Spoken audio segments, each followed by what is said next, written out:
Hi everyone, and welcome back to Captain Scarlet and the Mysterons as I take a look at episodes 17 and 18, starting with Renegade Rocket.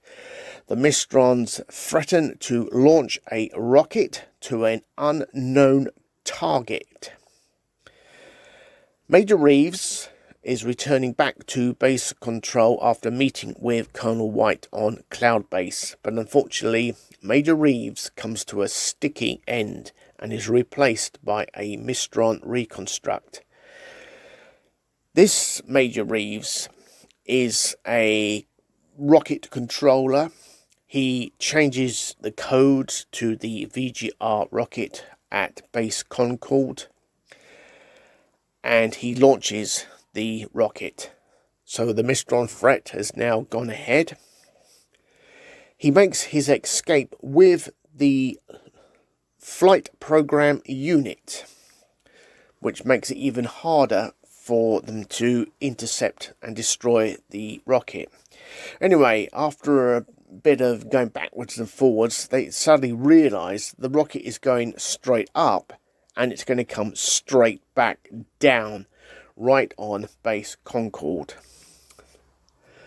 While this is going on, the Angels have intercepted Major Reeves, who's escaped the base in a plane, with the flight program unit on board his plane. The Mysteron Reeves attacks Melanie Angel and shoots her down, but she survives, obviously. And he's then engaged by Rhapsody and Harmony, telling him the game's up. He's going to be escorted back, and this Mysteron agent decides, nope, that's it. I've got nothing to lose, and he goes ahead and he crashes his plane into the sea. Rhapsody Angel states that the Mysteron Reeves has crashed his plane, and the chances of recovering the flight program unit are impossible. Meanwhile, at base Concord, Scarlet and Blue have arrived. A new unit has been put in, but they need the password to stop the VGR rocket. And Scarlet and Blue go through the process of punching in random passwords, starting from A. Let's be honest, going from A to B to C all the way. And they fail. And seconds away, the VGR rocket is about to impact on the base, and it blows up. This is because the original one that was stolen by the Mysteron Reeves at the bottom of the sea now has developed, I assume, a fault, or it rolled over and the destruct button was hit, causing the VGR rocket to go bang. I'm going to give this only 5 out of 10. It's a very average, low-key episode. It's okay, but it's not what I class as a good one or anything like that. It's just an okay one. Right, let's press straight on to the next episode. Right, so here we go with episode 18, Crater 101. This is a follow-up episode to Lunarville 7, and that's in my Captain Scarlet review number 6. The Mysterons have stated anybody who goes near Crater 101 will be attacked and destroyed. Colonel White clearly wants the Mysteron base on the moon destroyed. So a twofold plan is launched. First objective, if possible, to retrieve the power source of the Mysteron base. And secondly, of course, the destruction of the Mysteron base. Scarlet, Blue and Green set off to Crater 101.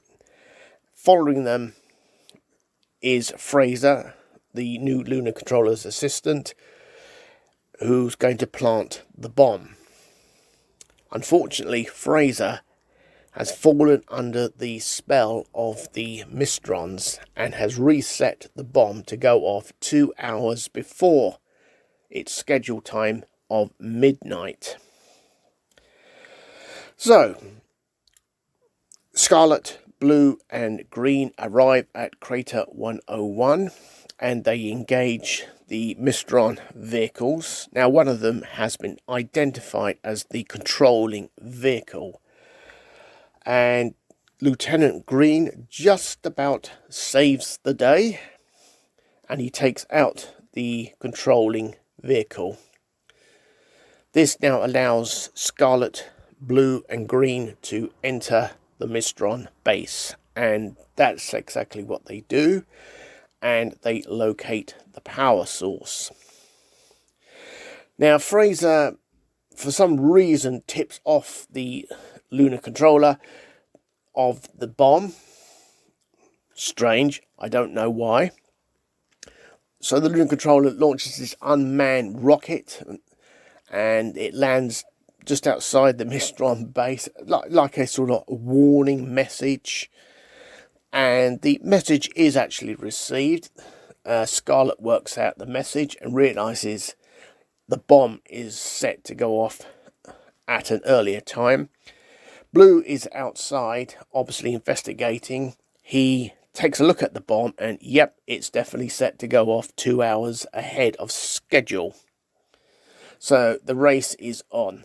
Scarlet tells Blue and Green, evacuate the Mistron base, get clear, from the explosive area. And Scarlet goes to work in trying to retrieve the Mistron power source.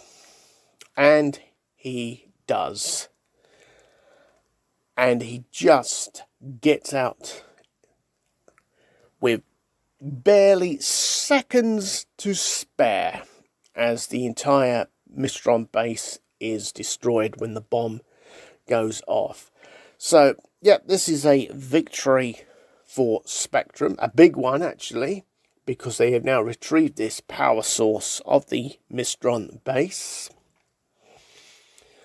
and they've stopped the Mistrons completing the building of this Mistron base on the moon. I'm going to give this one 6 out of 10. It's quite a good follow-up story. Actually, it doesn't actually end there, because there is a third part to this story, but that will come later. So like the previous episode I've just reviewed on here, both of these episodes ended in victories for Spectrum, but this one is obviously the big one. They've got a power source, a Mistron power source. And on that note, have a great day, everyone, and I'll catch you in due course on the next one. Goodbye.